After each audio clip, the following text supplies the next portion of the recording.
నమస్కారం, భగవాన్ న్యూస్ కి స్వాగతం. నేను మీ అను. ముందుగా ముఖ్యాంశాలు.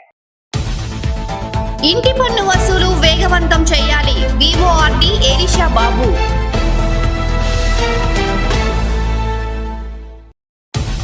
కొలువుల నియామకాల శిక్షణకు పుస్తకాలు అందుబాటులో ఉంచాలి.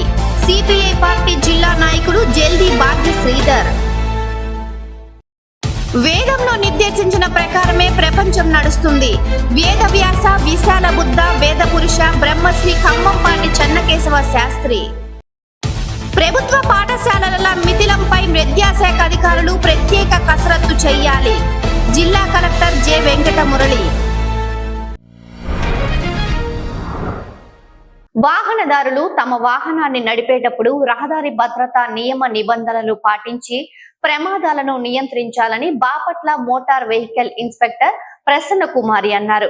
36వ జాతీయ రహదారి భద్రతా మహోత్సవాలలో భాగంగా బాపట్ల డ్రైవింగ్ బస్టాండ్ వద్ద ఏర్పాటు చేసిన కార్యక్రమంలో ఆమె పాల్గొని ప్రసంగించారు.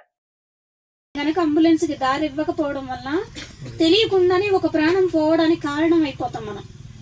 కాబట్టి వెరీ వెరీ ఇంపార్టెంట్. అంబులెన్స్ ఉన్నా కూడా, సైరన్ వేస్తున్నా కూడా లెక్క చేయట్లేదు. సో అంబులెన్స్ మాత్రం దయచేసి దారిచ్చి ఒక ప్రాణాన్ని కాపాడండి. అదొకటి. గోల్డెన్ అవర్ చెప్పారు కదా ఇందాక సార్, ఇప్పుడు ఎక్స్ప్లెయిన్ చేశారు. ఆ గోల్డెన్ అవర్ చాలా ఇంపార్టెంట్. కాబట్టి అనుకోకుండా మీరు ఏమైనా ప్రమాదాన్ని చూస్తే చేయగలిగినంత హెల్ప్ చేయండి. నియరెస్ట్ హాస్పిటల్కి, అది గవర్నమెంట్ హాస్పిటల్ అవ్వాల్సిన అవసరం లేదు. అక్కడ ఎవరో మిమ్మల్ని ఇబ్బంది పెట్టరని సార్ చెప్పారు. అది సెంట్రల్ గవర్నమెంట్ నుండే ఉన్న రూల్. కాబట్టి మీకు అడ్రస్లు ఇవ్వండి, ఫోన్ నంబర్లు ఇవ్వండి, పోలీస్ కేసు అవుతుంది. ఇలాంటి ఇష్యూస్ అయితే ఏమీ ఉండవు. మానవత్వంగా మీరు సహాయం చేశారు కాబట్టి మీరు ఒక గుడ్ సమరిటన్గా మిమ్మల్ని ఇంకా ప్రోత్సహించడానికి గవర్నమెంట్ తీసుకొచ్చింది. కేసులు అట్లా ఏముండవు. మీకు ఇష్టమైతే మీ address, phone number, concerned health department అంటే హాస్పిటల్లో వాళ్ళకి వీళ్ళు ఉంటారు కదా రిసెప్షన్ కౌంటర్లో, ఫలానా వ్యక్తి నేను తీసుకొచ్చానండి వాళ్ళు డీటెయిల్స్ అడిగితే మీకు ఇష్టమైతేనే ఇవ్వండి. అలా ఇచ్చారనుకోండి, ఇవ్వడం వల్ల వాళ్ళు ఏం చేస్తారు, అతను లైఫ్ సేవ్ అయింది అనుకోండి, మీరు చేర్చిన పేషెంట్ తాలూకు యాక్సిడెంట్ అయిన పర్సన్ సేవ్ అయితే వాళ్ళు నియరెస్ట్ పోలీస్ స్టేషన్కి రికమెండ్ చేస్తారు. ఫలానా పర్సన్ ఇలా సేవ్ చేశాడు, రోడ్ యాక్సిడెంట్ పాపం అతను బ్రతికాడు అనేసి చెప్పారనుకోండి, వాళ్ళు డిస్ట్రిక్ట్ కలెక్టర్ గారికి ఇన్ఫర్మేషన్ పంపిస్తారు. సో ఇలాగా కలెక్టర్ గారికి జిల్లా వ్యాప్తంగా ఎవరైనా అలా మంచి వ్యక్తులు అంటే మానవత్వంతో స్పందించారు కాబట్టి వాళ్ళకి ఎంకరేజ్మెంట్ కోసం ఇలా స్పందించిన వ్యక్తులు మీరు ఫోన్ నెంబర్ ఇస్తేనేగా వాళ్ళకి ఎవరు చేశారు ఈ హెల్ప్ అనేది తెలిసేది. మీ పేరు, అడ్రస్, లేదంటే ఫోన్ నెంబర్ ఇవి ఉండడం వల్ల డిస్ట్రిక్ట్ కలెక్టర్ గారు స్టేట్ కమిషనర్ ఆఫీస్కి, మా ట్రాన్స్పోర్ట్ డిపార్ట్మెంట్ కమిషనర్ ఆఫీస్కి రికమెండ్ చేస్తారు. అక్కడ నుంచి మళ్ళీ అన్ని జిల్లాల నుంచి స్టేట్ ఆఫీస్కి వెళ్తాయి. ప్రభుత్వ పాఠశాలల మిళితంపై విద్యాశాఖ అధికారులు ప్రత్యేక కసరత్తు చేయాలని జిల్లా కలెక్టర్ జె వెంకట మురళి ఆదేశించారు. విద్యాశాఖ అధికారులతో స్థానిక కలెక్టరేట్ లో ఆయన ప్రత్యేక సమావేశం నిర్వహించారు. ఆ విధంగా చూస్తే కూడా ప్రపోజల్స్ మీరు చెప్తుంది డిస్ట్రిక్ట్ అబ్స్ట్రాక్ట్ మరి డిస్ట్రిక్ట్ అబ్స్ట్రాక్ట్ చూపించండి సార్. ఒక్కొక్క రోజు తీసుకున్నప్పుడు ఒక అద్దంకి మళ్ళీ అద్దంకి కాడి నుంచి ఇంకా మళ్ళీ మనం 6 to 8 క్లాసెస్ లో మరి మధ్యలో 1 to 5 అంటే టోటల్ మళ్ళీ ఇది కలుపుకుంటే ఎక్కువ వస్తుంది సార్. 28 ఎందుకు మనం వాటిని రిమూవ్ చేయలేకపోతున్నాం? ఆ 28లో స్ట్రెంగ్త్ ఎంత ఉంది అది నాకు కావాలి. ఇప్పుడు మండల్ వైజ్ అన్ని మండలాలు ప్రతి మండలం సరే కానివ్వండి. 13లో ఏమంటున్నారు? ఎన్రోల్మెంట్ బిఫోర్ మ్యాపింగ్ అంటారా, ఆఫ్టర్ మ్యాపింగ్ అంటారా? 13 అంటే బిఫోర్ మ్యాపింగే కదా. ఒక్క నిమిషం, సీరియల్ నెంబర్ 13 అంటున్నారా? MP UPS Uppalapadu. ఏం చెప్పాలి ఇందులో మీరు నాకు? ఇది యూపీ గానే ఉంచుతున్నారు. కారణం ఏంటంటే ఇక్కడ ఉప్పలపాడుకి హై స్కూల్ 4 కిలోమీటర్స్ దూరంలో ఉంది సార్. స్ట్రెంగ్త్ ఎంత ఉంది ముందు ఇందులో స్ట్రెంగ్త్ చెప్పండి. ఇక్కడ స్ట్రెంగ్త్ యూపీ స్ట్రెంగ్త్ కేవలం 35 ఉంది సార్. మరి ఎందుకు ఉంచుతున్నాం? అదే సార్ అక్కడ దగ్గరలో అలా కాదు. ఆ 9 ఏంటి? 1 to 2 అది ఓకే. యూపీఎస్ ఒకటే, ఒక యూపీఎస్ అక్కడ ఒకటే సార్. దానికి 35 35 ఏమంటారు 4 km లోపల లేదా? అక్కడ 4 కిలోమీటర్స్ ఉంటుంది ఉంటుంది సార్, మైలవరం అని. ఆ, అక్కడ అందువల్ల అది లేదు. నెక్స్ట్ అక్కడ నుంచి ట్రాన్స్పోర్ట్ కూడా లేదు సార్. ఆ, ట్రాన్స్పోర్ట్ కూడా విలేజ్ కి అంటే మార్నింగ్ ఎప్పుడు ఎర్లీగా వెళ్తుంది బస్సు. Okay done. ఓకే సరే, సార్. అందువల్ల సార్ నెక్స్ట్ నెక్స్ట్ లాస్ట్ కాలంలో ఉంది సార్ 16లో ఎంపీ యూపీఎస్ వెంపరాలు సార్. ఆ, ఇది ఇక్కడ కూడా ఇక్కడ స్ట్రెంత్ 37 ఉంది సార్. ఆ, నెక్స్ట్ అక్కడ నుంచి అక్కడ చక్రాయపాలెం కనీసం 5 కిలోమీటర్స్ ఉంటుంది సార్. అందులో అక్కడ స్టేట్ హైవే కూడా ఉంది సార్. స్టేట్ హైవే ఉండడం వల్ల నష్టమా లాభమా?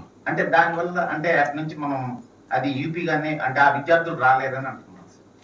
అది అంటే వీళ్ళ ఆటోల్లో అలా రావాలి సార్. అది లోకల్ ఉంటుంది సార్, సింగిల్ ఎంపీఎస్ లో మొత్తం ఎంపీఎస్ అయితే చేయటం లేదు సార్. వేదంలో నిర్దేశించిన ప్రకారమే ప్రపంచం నడుస్తుందను వేద వ్యాస విశాల బుద్ధ వేద పురుష బ్రహ్మశ్రీ కుంభంపాటి చెన్నకేశవ శాస్త్రి అన్నారు. బాపట్ల పట్టణంలోని చీల్ రోడ్డు సెంటర్ వద్ద గల శ్రీ పాండురంగ స్వామి దేవస్థానంలో వైదిక ధార్మిక పరిష్కారాల శిబిరంను నిర్వహించారు. వైదిక ధార్మిక పరిష్కారాలు అంటే వేదం అనేది ఏమిటంటే వేదం ఈ ప్రపంచం మొత్తానికి కోడ్. వేదాన్ని డీకోడ్ చేస్తే ఈ ప్రపంచం ఏర్పడింది. ఈ ప్రపంచం సృష్టి ఇవి ఎట్లా ఉండాలి అనేదంతా వేదంలో నిర్దేశించబడిన ప్రకారమే ఉంటుందన్నమాట. వేదం డిక్టేట్ చేస్తుంది, ఆ ప్రకారంగా ఈ సృష్టి నడుస్తుంది. ఈ నక్షత్రాలు, గ్రహాలు, లేకుంటే నెబ్యులాలు, గెలాక్సీలు ఇవన్నీ ఎట్లా ఉండాలి అన్న విషయం వేదం చెప్తుంది. అట్లాగే ఫిజిక్స్లో ఉండేటువంటి ఈ మెటలర్జీ, లోహాలు ఘనరూపం నుంచి ద్రవరూపంలోకి మారడం, ద్రవరూపం నుంచి అగ్నికి అంటుకోవటం, అగ్నికి అంటుకున్న తర్వాత దగ్ధమవటం, దగ్ధమైన తర్వాత పొగ లేకుంటే శబ్దం ఇవి రావటం, ఇవన్నీ వేదం చెప్పింది కాబట్టి ఆ రకంగా జరుగుతుంది. సో ఈ సృష్టి మొత్తం కూడా వేదం మీదనే ఆధారపడింది, వేదం చెప్పినట్టే నడుస్తుంది. అది సృష్టిలోని ప్రతి వస్తువులో కూడా భగవంతుడు ఉన్నాడు. వేదం ఆ విధంగా చెప్పింది. తత్సృష్ట్వా తదేవాను ప్రావిశదు తదను ప్రవిశ్య. ఈ పరమేశ్వరుడు ఇది మొత్తం సృష్టించి దాంట్లోకి ఆయన ప్రవేశించాడు. సో ఈ సృష్టిలో ఉన్న జీవజాలం కానీ నిర్జీవజాలం కానీ వీటన్నిటిలో కూడా భగవంతుడు ఉన్నాడు. అట్లా అన్నిట్లో భగవంతుడు ఉన్నప్పుడు మన శరీరంలో ఉండేటువంటి ప్రతి చిన్న పెద్ద అవయవంలో కూడా భగవంతుడు ఉంటాడు. మరి మన శరీరానికి వచ్చేటువంటి చిన్న పెద్ద రుగ్మతలు కానీ ఇబ్బందులు కానీ అసౌకర్యాలు కానీ ఇవి ఎందుకు వస్తున్నాయన్నప్పుడు ఈ ప్రతి చిన్న పెద్ద అవయవంలో ఉన్నటువంటి ఈ భగవంతుడి తత్వం ఏదో ఒక రూపమైన దేవీ దేవతలతో లింక్ చేయబడి ఉంటుంది. ఈ దేవీ దేవతలతో యొక్క తత్వంతో లింక్ చేయబడినటువంటి వస్తువులు ప్రకృతిలో ఉంటాయి. అవి పూలు కావచ్చు, పళ్ళు కావచ్చు, ఆకులు కావచ్చు, ఇతరత్ర ద్రవ్యాలు కావచ్చు. ఇవన్నిటిని కలిపి అంటే మన శరీరంలో ఉండే ప్రతి అంగానికి అధిష్టాన దేవత ఒక భగవంతుడు, ఆ భగవంతుడి యొక్క తత్వము, ఆ తత్వంతో లింక్ చేయబడినటువంటి ప్రకృతిలో సహజంగా లభించేటువంటి వస్తువులు, ఈ మూడిటి యొక్క రియాక్షన్ వల్ల ఈ రుగ్మతను తగ్గించే ఏర్పాటు. ఇది ధాత్రే నమః అంటే. ఈ ధాత్రే నమః యొక్క పూర్తి ఎక్స్పాన్షన్ ఏంటంటే ధార్మిక ట్రీట్మెంట్ విత్ న్యాచురల్ మెథడాలజీ. ధార్మిక చికిత్స, న్యాచురల్ మెథడాలజీ అంటే సహజమైనటువంటి పద్ధతిలో ధార్మిక చికిత్స చేయటం. ఈ 4 పదాల యొక్క మొదటి అక్షరాలు ధార్మిక ట్రీట్మెంట్ విత్ న్యాచురల్ మెథడాలజీ. మొదటి అక్షరాలని 4 శబ్దాల యొక్క మొదటి అక్షరాలను కలిపితే ధా త్రే నా మ. ఇట్లా 4 పదాలు 4 అక్షరాలు వస్తాయి. ధా త్రే నమ. దానికి ముందు వెనకాల శ్రీ చెప్పి తర్వాత విసర్గ పెట్టారు. శ్రీ ధాత్రే నమ అనేది కాన్సెప్ట్. అంటే ఓ సృష్టికర్త నీకు నమస్కారం. ఏ సృష్టికర్త వల్ల అయితే మనం ఆవిర్భవించామో ఆ సృష్టికర్తకి కృతజ్ఞతగా ఆ సృష్టికర్త ఆదేశించిన ప్రకారంగా మన అవయవాలకు సంబంధించిన అధిష్టాన దేవతలని మనం తిరిగి ఆరాధించడం అనేటువంటి ఈ ప్రక్రియల ద్వారా మన రుగ్మతలను మనం తొలగించుకుంటున్నాం. ఇది శ్రీధాత్రే నమః. ఇట్లాంటి క్యాంపులు ఇప్పటికే రెంటచింతల్లో మొట్టమొదటి ప్రారంభమైంది. అక్కడ మేమందరం ఆంజనేయులు, పలుతూరు సుబ్బారావు, మేమందరం కూడా 10th క్లాస్ మెడిసిన్ మా రెంటచింతల హై స్కూల్లో అక్కడ మేము ప్రారంభించాం మొట్టమొదట. తర్వాత రెంటచింతల నుంచి మాచల్లో జరిగింది, మాచల్ల తర్వాత పాలవాయి జంక్షన్లో జరిగింది. ఈ మధ్యనే ఢిల్లీలో ఎయిమ్స్ యొక్క పరివేషణలో క్యాంపు జరిగింది. మళ్ళీ వాళ్ళు ఇట్లా బాపట్ల. ఈ 15 రోజుల శిబిరం. అందరూ ఈ 15 రోజులు ఇక్కడ శిబిరానికి రావాలి. ఉదయం 8:30 నుంచి 12 గంటల లోపు వాళ్ళకు నిర్దేశించబడినటువంటి ప్రక్రియలన్నీ కూడా వాళ్ళు చేసుకొని వెళితే వారం 10 రోజుల్లో, వారం రోజులే, 10 కూడా అక్కర్లేదు, ఎక్కువలో ఎక్కువ వారం రోజులు వాళ్ళకి ఫలితాలు ప్రారంభమవుతాయి. 15 రోజుల పాటు చేస్తే మళ్ళీ ఇంకా ఆ రుగ్మత అనేది తిరిగి రాకుండా ఉంటుంది. ఇట్లా ఈ క్యాంపులు అన్ని చోట్ల కూడా క్యాంపు 80%, మోర్ దాన్ 80% సక్సెస్ రేట్తో ఈ క్యాంపులు మనం నడుపుతున్నాం. ఇట్లా బాపట్ల ఇక్కడ రాజశేఖర్ ఆయన యొక్క మిత్ర బృందం అందరూ కూడా ఈ క్యాంప్ ఇక్కడ ఏర్పాటు చేశారు. మేము కూడా బయట నుంచి వాలంటీర్లు వచ్చారు. ఈ క్యాంప్ ఇట్లా ప్రతిరోజు సుమారుగా క్యాంపుకి 150 మంది తక్కువ లేకుండా వస్తున్నారు. మొత్తం రిజిస్ట్రేషన్ సుమారుగా 240 దాకా ఉంది. మధ్యలో ఇంట్లో ఇబ్బందులు ఉన్న వాళ్ళు ఎవరు రాకూడదని మనకు నియమం ఉంది కాబట్టి, సూతకం రోజుల్లో రాకూడదని నియమం మనకు అన్నీ ఉన్నాయి కాబట్టి కొద్దిమంది రాలేకపోవచ్చు. కనీసం తక్కువలో తక్కువ 150 నుంచి 170 మంది మాత్రం ప్రతిరోజు ఈ క్యాంపుకు వస్తుంటారు. కొలువుల నియామకాల శిక్షణకు పుస్తకాలు అందుబాటులో ఉంచాలని సిపిఐ పార్టీ జిల్లా నాయకులు శ్రీధర్ అన్నారు. బాపట్ల పట్టణంలోని సూర్యలంక రోడ్డు ఏజీ కాలేజ్ ఎదురుగా ఉన్న టౌన్ హాల్ కళాక్షేత్రంలో గల న్యూస్ పేపర్స్ క్లబ్ ఆవరణలో సమావేశం నిర్వహించారు. పెద్దలందరికీ నమస్కారము. అధికారులకి ముందుగా భారత కమ్యూనిస్ట్ పార్టీ తరఫున మీ అందరికీ కూడా నమస్కారం. బాపట్ల జిల్లా అయింది, ఒక మంచి రాష్ట్రంలోనే ఎడ్యుకేషన్ సెంటర్గా బాపట్లని గుర్తింపు రావడం జరిగింది. గుర్తింపు వచ్చింది, కానీ ఈ ప్రాంతంలో వందలాది మంది విద్యార్థులు చదువుకొని ఇంజనీరింగు, అదేవిధంగా పట్టభద్రులు రకరకాలైనటువంటి విద్యను అభ్యసించి ఖాళీగా ఉండి ఉద్యోగ అవకాశాలు లేక ఖాళీగా ఉండిపోయారు. అన్ని జిల్లాలలో వారికి ఉద్యోగ అవకాశాల కోసం ఏదైనా పుస్తకం కావాలి అంటే లైబ్రరీలకు ముఖ్యం. సొంత లైబ్రరీలు ఎవరికి ఉండవు. జిల్లా లైబ్రరీ, రీజనల్ లైబ్రరీ, అదేవిధంగా లైబ్రరీలు ఏర్పాటు చేస్తారు ప్రభుత్వం. కానీ మన బాపట్లలో లైబ్రరీలు ఉన్నప్పటికీ కూడా సరైనటువంటి సదుపాయాలు లేనటువంటి లైబ్రరీలు. జిల్లా అయింది కాబట్టి జిల్లాకు కావాల్సినటువంటి లైబ్రరీని ఏర్పాటు చేయాలి. ప్రభుత్వమేమో మేము ఉద్యోగ అవకాశాలు కల్పిస్తాము అని రోజుకు ఒక స్టేట్మెంట్ ఇవ్వటం అయితే జరుగుతూ ఉంది. కానీ ఆ ఉద్యోగ అవకాశాలుకి కావలసినటువంటి మెటీరియల్ వీళ్ళ దగ్గర లేక, మన బాపట్లో లేక అనేక దూర ప్రాంతాలకు పోయి వాళ్ళు చదువుకోవాల్సిన పరిస్థితి ఏర్పడింది. రేపు వచ్చే నెల, ఈ నెల చివరిలో 23వ తారీఖున గ్రూప్ 1 సంబంధించినటువంటి ఉద్యోగాలు పడ్డాయి. అవి దానికి ప్రిపేర్ కావాలంటే ఏదో బాపట్లలో అరకొర పుస్తకాలు మాత్రమే ఉన్నాయి, కానీ సంపూర్ణంగా కావాల్సినటువంటి పుస్తకాలు మాత్రం లేవు. కాబట్టి మా భారత కమ్యూనిస్ట్ పార్టీ ఏంటంటే, ఇక్కడున్న చదువుకున్నటువంటి పిల్లలందరూ కూడా వ్యవసాయ కార్మికుల యొక్క పిల్లలు మాత్రమే. వాళ్ళు సుదూర ప్రాంతాలకు పోయి స్టడీ చేసి రావాలని అంటే చాలా అరుదైన పరిస్థితి. కాబట్టి వాళ్ళకి ఈ బాపట్ల సెంటర్లో లైబ్రరీని ఖచ్చితంగా ఏర్పాటు చేసి ఈ పిల్లలకి కావలసినటువంటి మెటీరియల్ అన్నింటినీ అందుబాటులో వచ్చేలాగా చూసి వాళ్ళు సక్రమంగా ఉద్యోగ అవకాశాలకి కావాల్సినటువంటి ఏర్పాట్లు చేసి ప్రిపేర్ కావడానికి మీరందరూ సహకరించాలని, అతి తొందరలో బాపట్ల సెంటర్లో లైబ్రరీని మాత్రమే ఏర్పాటు చేయాలని భారత కమ్యూనిస్ట్ పార్టీ, అదేవిధంగా ఆంధ్రప్రదేశ్ వ్యవసాయ కార్మిక సంఘం, ఎందుకంటే కార్మికుల యొక్క పిల్లలు కాబట్టి మేము సిపిఐగా డిమాండ్ చేస్తూ ఉన్నాం. లైబ్రరీని అధికారులు వెంటనే సమీక్షించి కావలసిన ఏర్పాట్లు చేయాలని చెప్పేసి సిపిఐగా మేము డిమాండ్ చేస్తున్నాం. బాపట్ల జిల్లా ఎలక్ట్రికల్ కాంట్రాక్టర్స్ అసోసియేషన్ అధ్యక్షులుగా జంగా జ్యోతి ప్రసాద్ ను బాపట్ల పట్టణంలోని పటేల్ నగర్ లో గల అండరో మేడా కార్యాలయంలో జరిగిన సమావేశంలో ఏకీగ్రవంగా ఎన్నుకున్నారు. కార్యదర్శిగా పి అంద్రయ్య, ఉపాధ్యక్షులుగా శ్రీనివాసరావు, కోశాధికారిగా అమర్నాథ్, కోఆర్డినేటర్ గా జోష్లను ఏకీగ్రవంగా ఎన్నుకున్నారు. వీరి ఎంపిక పట్ల పలువురు అభినందనలు తెలియజేశారు.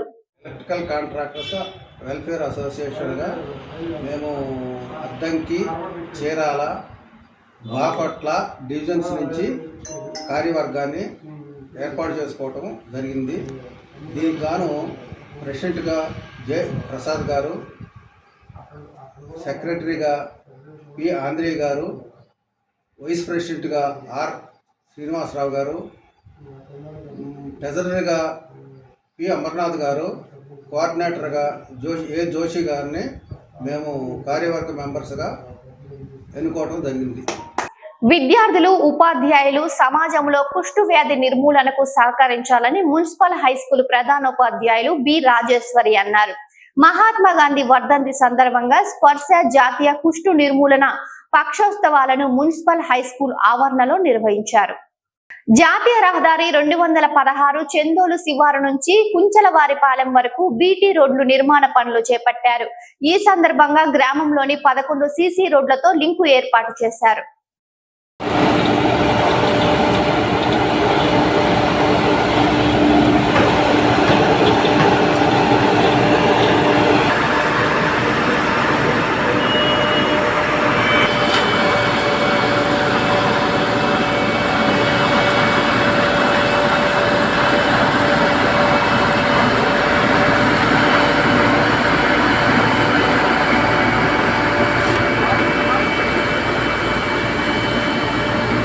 ఇంటి పన్ను వసూళ్ల విషయంలో వేగవంతం చేయాలని Vivo and RD Amarthaluri Elisha బాబు అన్నారు.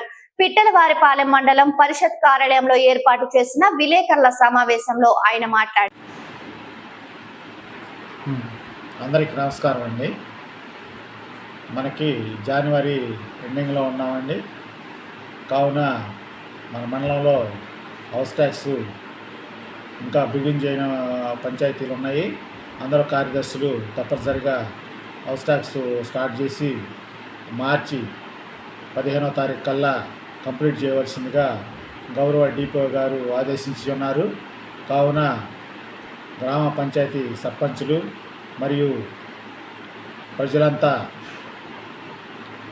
మాకు సహకరించి సకాలంలో పన్నులు చెల్లించి గ్రామ పంచాయతీల ఆర్థికాభివృద్ధికి తోడ్పడవలసిందిగా కోరటమైంది. అట్లాగే మంచినీటి చెరువులు నింపుకొనుటకు వాటర్ ఇరిగేషన్ డిపార్ట్మెంటు వారు వాటర్ వదిలి ఉన్నారు. కావున అందరూ పంచాయతీ సర్పంచెస్ మరియు పంచాయతీ కార్యదర్శులు 100% వాటర్ ఫిల్ చేయవలసిందిగా మంచినీటి చెరువులకి అందరినీ సవినయంగా కోరుకుంటున్నామండి. దురదృష్టవశాత్తు గత ప్రభుత్వం 10 లక్షల కోట్ల రూపాయలు అప్పు చేయటం వలన ఏడాదికి 71,000 కోట్లు అసలుతో పాటు 1,40,000 కోట్లు వడ్డీ రూపంలో చెల్లించాల్సినటువంటి పరిస్థితి ఏర్పడిందని బావురా చైర్మన్ సలగల రాజశేఖర్ బాబు అన్నారు. బాపట్ల పట్టణంలోని టీచర్స్ కాలనీలో గల ఆయన కార్యాలయంలో ఏర్పాటు చేసిన విలేకరుల సమావేశంలో పాల్గొని ప్రసంగించారు. మర్చిపోయినటువంటి గత 5 ఏళ్లుగా మర్చిపోయినటువంటి అభివృద్ధిని లేదా ప్రజా సంక్షేమ కార్యక్రమాలను అమలు జరిపేదాని కొరకు మా అధినేత చంద్రబాబు నాయుడు గారు చేస్తున్నటువంటి కృషి మీ అందరికీ తెలిసినటువంటి విషయమే. దురదృష్టవశాత్తు గత ప్రభుత్వం 10 లక్షల కోట్ల రూపాయలు అప్పు చేసి ఏడాదికి 71,000 కోట్లు అసలుతో పాటు 1,40,000 కోట్లు వడ్డీ రూపంలో చెల్లించాల్సినటువంటి దుర్మార్గమైనటువంటి పరిస్థితి ఈరోజు ఉన్నది. అస్తవ్యస్తంగా ఉన్నటువంటి ఆర్థిక వ్యవస్థ లేదా ఏ రకమైనటువంటి ఆర్థికపరమైనటువంటి అభివృద్ధి లేనటువంటి రాష్ట్రం ఈరోజు అతలాకుతలం అయిపోతూ ఉంది. అందువల్ల ఇప్పటికే 22,000 కోట్లు చంద్రబాబు నాయుడు గారు అధికారంలోకి వచ్చిన దగ్గర నుంచి 7 నెలల్లో అప్పు చెల్లించడం అనేటువంటి 22,000 కోట్ల రూపాయలు చెల్లించడం జరిగింది.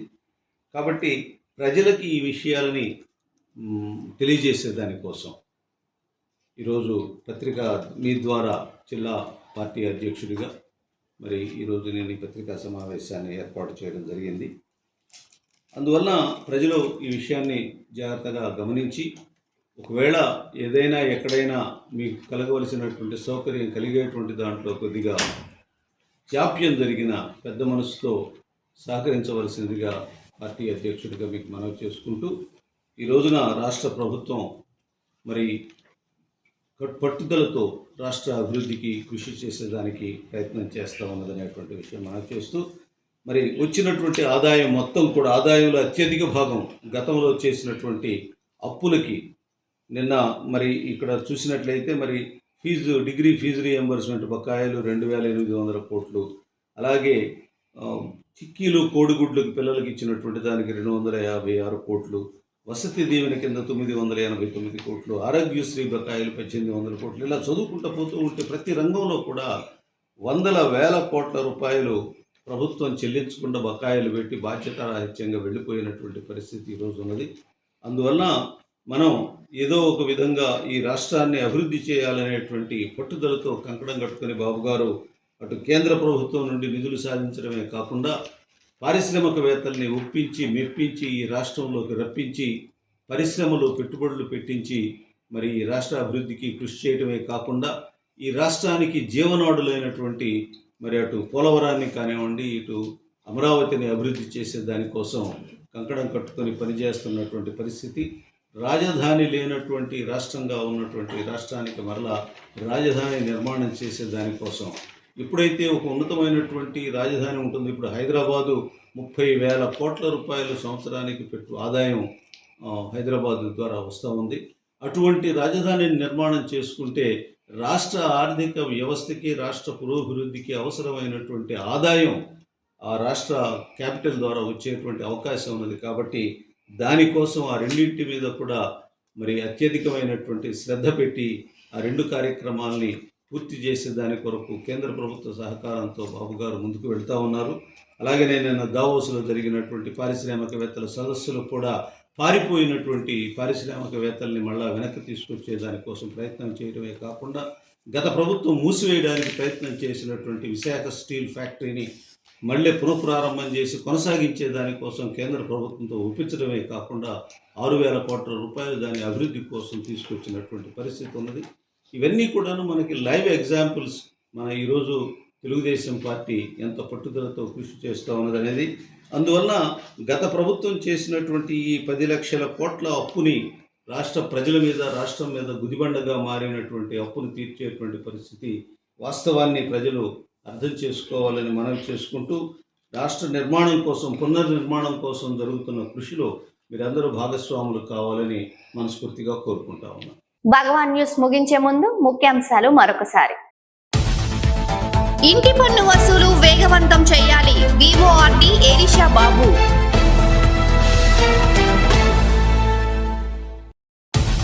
కొలువుల నియామకాల శిక్షణకు పుస్తకాలు అందుబాటులో ఉంచాలి, సిపిఐ పార్టీ జిల్లా నాయకుడు జల్దీ భాగ్య శ్రీధర్. వేదంలో నిర్దేశించిన ప్రకారమే ప్రపంచం నడుస్తుంది, వేదవ్యాస విశాల బుద్ధ వేద పురుష బ్రహ్మశ్రీ ఖమ్మంపాటి చెన్నకేశవ శాస్త్రి. ప్రభుత్వ పాఠశాలల మిథిలంపై విద్యాశాఖ అధికారులు ప్రత్యేక కసరత్తు చేయాలి, జిల్లా కలెక్టర్ జె వెంకట మురళి. ఈ వార్తలు ఇంతటితో సమాప్తం. తిరిగి మరో బులెటిన్లో మళ్ళీ కలుసుకుందాం. అంతవరకు సెలవు. నమస్కారం.